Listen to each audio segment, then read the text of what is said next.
We are back on Get Up. Dan Graziano is being put to the test by Hembo, who's the last AFC East quarterback to beat Tom Brady in Foxborough. And I will throw in my own little thing. We live near each other. If you get this right, I will buy you and your family dinner in any restaurant. This is the hardest. This is the most unfairly hard question I've ever heard in my life, Hembo. Yesterday I knew the answer. Today I don't. So I'm trying to guess. I was thinking about going all the way back to Mark Sanchez's playoff game there, but I got to go with some. We were running through random Buffalo guys, right? E.J. Manuel. All right, that's not a bad guess. The answer is Kyle Orton. Oh, random Buffalo guy who beat Brady. Yeah. Listen to this. The Patriots already locked up the 1 seed. Wow. Brady only played the first half. I would like to suggest... Brady only played the... I'd like to suggest on behalf of the entire show. Hembo, not fair. Not fair. Got it. That wasn't sneaky. Cheater. That one was not fair. I mean... All right, let's go either or, but I wouldn't be... Graziano, you'd be well within your rights to just walk out right now. Anyway, let's look ahead to the big matchups this weekend. Dan, stay with me. Oh, okay. Bills defense or Patriots defense, who you got? I got the Patriots defense. It's a little more proven. Great matchup. I mean, two top-level defenses, but give me Stephon Gilmore by a little bit over Tre'Davious White and that Patriots defensive front by a little bit over a very good Bills defensive front. Another interesting matchup this weekend is Kansas City and Chicago. Dominique, you got Mahomes or the Bears D? Oh, I got Mahomes. He's playing outstanding football. They have the best offense in the league when he plays, and that includes the Ravens offense. So I think that they do well even against this tough Bears front. And then finally, RC, as we look ahead to the big one, Cowboys, Eagles. Who you got, Dak Prescott or Carson Wentz? You got Carson Wentz. Listen, if Dak Prescott was playing with the weapons that Carson Wentz is playing with, we would not be talking about him possibly being in the Pro Bowl. The things that he's done the last 2 weeks with a very depleted roster have been amazing, and if he can win this week, it will prove beyond a shadow of a doubt that they made the right decision in keeping him and not Nick Foles. Well, then let's talk about another quarterback whose season has been simply spectacular. Pro Bowl rosters announced last night, and the Ravens lead the way with a whopping 12 players selected, including, of course, MVP favorite Lamar Jackson, who was the first Baltimore quarterback to make the Pro Bowl since Vinny Testaverde in 1996. That was the inaugural season for the franchise. Now listen to this quote from Hall of Fame quarterback and now NFL Network analyst Kurt Warner. He said this about Lamar Jackson: if he gets to 35 or 40 touchdown passes with what he's done running the ball, Lamar has to be in the conversation of the best season by a quarterback. Wow. So when I first heard the quote, I thought to myself, wow. And then I thought to myself, makes sense. We've been so busy. Why are you shaking your head like that? When I first heard the quote, I thought he's already there. Yeah. He don't need no more touchdowns. He's got 33 already. He's got 33 already, and he's had 3 games of 5 touchdowns and no interception. You know who else has done that? Tom Brady in 2007, and we think that's the best quarterback season ever. This offense is outstanding, and he is more important to this offense even than Tom Brady was to that offense because they had Randy freaking Moss. This guy is playing something similar to what we saw from Patrick Mahomes last year. Maybe it's not 50 touchdowns, but he is already in the conversations. I appreciate Kurt Warner for what he's done, but he need to open his eyes. Well, he's been on shakier limbs than this one. Yeah, I think. Well, you're focusing on the first part of it. I'm focusing on the second part of it. Okay. I haven't heard a lot of people say this might be the greatest season any quarterback has ever had. I haven't heard a lot of that. Have you guys heard a lot of that? This might be the greatest season a quarterback has ever had. I've been saying it. I think it's something that I thought was kind of given. I didn't think it needed to be said. Well, I think even beyond that, it's the most unique great season a quarterback has ever had. We've never seen a quarterback affect the game in this amount of ways. And so when you look at how he's revolutionized the position, he's revolutionized NFL offenses, without a doubt, it's one of the best years we've ever seen. I just think it took Kurt Warner a long time to come over to the side that the game could be affected with your legs, and also he's quantifying it by giving the passing numbers. It's a season we'll always remember. Well, if you look at the best QBRs in an individual season any quarterback has ever had, it's Tom Brady, Peyton Manning, all of these guys who were standing in one spot and throwing the football. These are completely different. And this is a guy who 2 years ago, people were suggesting could not play quarterback in the NFL. The story is incredible, and I think that factors into this holistically if you're talking about this entire situation. Greeny, when you think about it,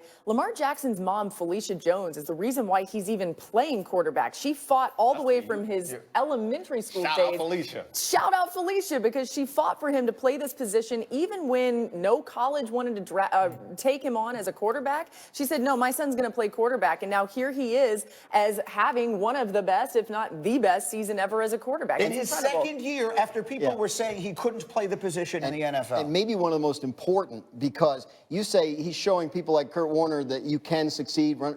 I think he's showing that you have to. I think we're in a time where all you hear is coaches talking about how they can't coach up the offensive lineman. Pass protection is going to continue to be an issue going forward. If you can't move around as a quarterback, I don't think you succeed over the next decade plus in the NFL. And so this is showing people, you can't replicate, you're not going to get a guy this fast. But I mean, look, Mahomes last year obviously did a lot of moving around and throwing on the run. I think this is showing teams that you have to find creative ways. And anybody who said before the draft he has to play wide receiver, can't play quarterback, this is old thinking, and it has to change, or else you're not going to succeed. The other piece of this is Patrick Mahomes' season last year was amazing, but it wasn't counted as the best quarterback season we'd ever seen because we'd seen people do it in the manner that he did and probably do it better. We've never, ever seen anyone do it the way Lamar Jackson is doing it. I don't know how you overstate this story. You're talking about a guy that credible people were suggesting could not play quarterback in the National Football League, and less than 2 years later, we're having a credible discussion as to whether or not it's the best season any quarterback has ever had. This is a story that, as much attention as it's getting, it probably deserves even more. Laura. This story is getting a lot of attention, too. The Browns' disappointing season is on the brink as they fell to 6-8 after an ugly defeat at the Cardinals on Sunday. Kareem Hunt had some strong words after the loss earlier in the week. Take a listen to this. I feel like there was some plays that everybody didn't leave it. They 110% out there through the whole play, through the whole whistle. And we all got to do that if we want to be successful. All right, he says it like it's no big deal. What would you say to a teammate that said something like that to the media, RC? One, speak for yourself, right? Don't talk for me. Don't talk for the rest of us saying there were plays that we didn't leave it out on the field. You can't look at what I'm doing and speak to my character, speak to my intent. And I think that's the problem with the Cleveland Browns is it's not necessarily people speaking for themselves that has been trouble. It's people speaking for others. When you hear Baker Mayfield come on and talk about the things that go on with the trainer and Odell Beckham Jr., even back to Baker Mayfield and Duke Johnson's situation with the team, there's too many people here that feel like they have to take up for people or speak for guys on the team. Do your dang job. And there hasn't been enough people worrying about executing on game day as it have people making sure they say the things in the media that they feel need to be heard. And for this team, it's been a classic underachiever. Whether we put too lofty of expectations on them or not, they have no type of organizational control, and that starts at the top to me with Freddie Kitchens. Every team that I've been on, when guys say stuff to the media like that, they're trying to frame the picture and paint a picture a certain way. When I was with the Ravens, my first season with the Ravens, I remember Harbaugh saying, you name names in the locker room. He had no problem with us calling each other out. You go in the meeting room and you point right at a guy. No matter how good he was, how talented he was, you're not giving max effort in the meeting room. You don't go to the media and you don't say some broad statement about everybody, not everybody's doing what they do. They don't need to know that. Who cares about that? You go to the media and say, I love my teammates. They're doing the best they can do. We're going to get it right. And then you go in the locker room and you go face up the dude that you have a problem with. Whoever you talking about, go in there and look him in his eyes and say, look, this morning, we had a meeting. It was supposed to start at 6 o'clock. You wasn't there at 6 o'clock. You tell him face to face to get it right. That's why John Harbaugh is still doing it at a high level this long after that conversation. As a reporter, I would love to cover a team like the Cleveland Browns. It's fantastic. You can get anybody to say anything at any time. It's never run short of material. I hate covering teams where it's so buttoned up and they're all going to give you the... But those teams win.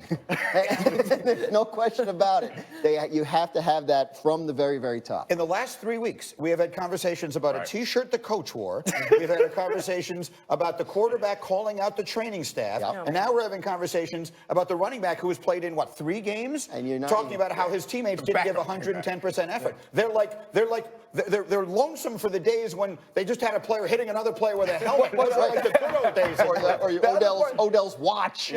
Odell's cleats. The I mean, other like, piece is this. Who do you follow in that locker room? It was said weeks ago that Odell Beckham Jr. was behaving as the adult on a team that we never expected him to be. And so when you start at the top and you can wear T-shirts and you can make excuses about your children making you wear them, how am I going to follow a guy and look at him as a leader if you can't lead your own house?